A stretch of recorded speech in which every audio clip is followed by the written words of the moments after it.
अब देखिए, जो बेटियां होती हैं ना, वो अपने पापा की फेवरेट होती हैं, और बिंदी और अविराज का जो रिश्ता है वो भी अटूट है। तभी तो अविराज से मिलने के लिए अपनी मम्मी काजल को बिना बताए बिंदी पहुंच गई हैं अस्पताल में, और वहां क्या हो रहा है चलिए आपको दिखाते हैं।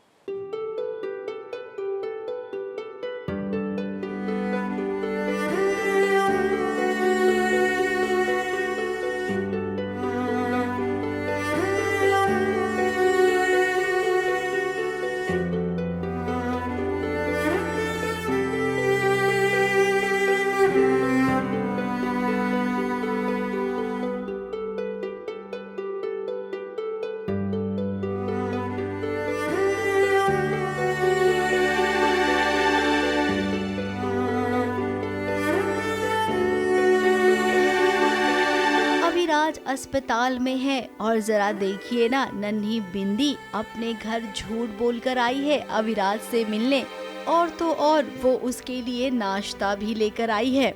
अब जो अपना खून होता है ना, वो कहीं न कहीं अपने को पहचान ही लेता है। ये कभी सोचा है आपने अविराज कि आखिर बिंदी और आपके बीच इतना अपनापन क्यों है? आखिर इसकी वजह क्या है? अब देखिए, हम आपको बता देते हैं कि बिंदी आपकी बेटी है। वैसे आपको भी पता चल ही गया है, लेकिन वो क्या है ना, अभी आप अपनी बेटी को अपना नहीं सकती हैं, क्योंकि ये काजल को आपने धोखा दिया है, और एक ऐसा धोखा जिसकी माफी नहीं मिल सकती है। अपने मामा जी को बिना बताए हमसे मिलने आई हो, इसकी क्या जरूरत थी?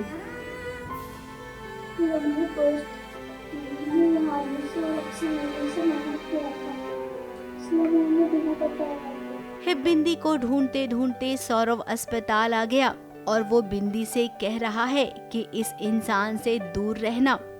मतलब मैं नाश्ता देने आई हूँ ना, मुझे पता नहीं होता है ना उन्होंने नाश्ता किया है या नहीं, इसलिए फिक्र हो रही थी, इसलिए मैं आ गई नाश्ता देने, पर मुझे पता नहीं था मामा आएंगे। अच्छा तो मानता नहीं है विराज को, क्योंकि उसने उसकी बीवी बहन के साथ बहुत बुरा कर रखा है, तो उसको लगता है वो कुछ उसको पट्टी वट्टी पढ़ा रहा है, तो वो नाराज़ होता है सौरभ अविराज से और उसको दूर करने की कोशिश करता है। वो चाहता नहीं है कि बिंदी जो है उसके इन्फ्लुएंस में आए, उसकी बात सुने, क्योंकि उसको लगता है अविराज बहुत बिगड़ा हुआ है। अब इतने में अस्पताल में भैया जी की भी आने की भनक आ गई है।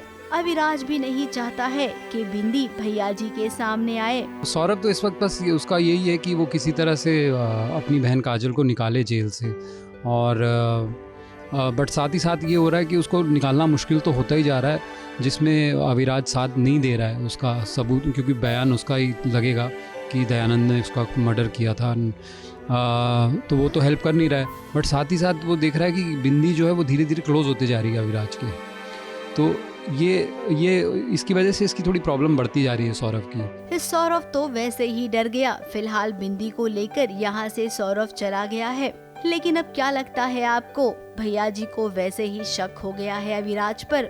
क्या अब अविराज और भैया जी की लड़ाई होगी?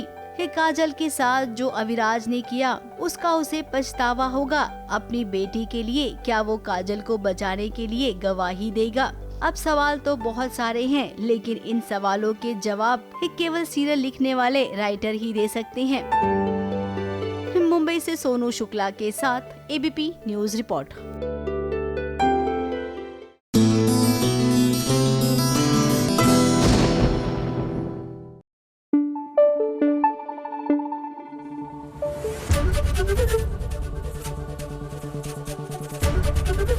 एबीपी न्यूज आपको रखे आगे।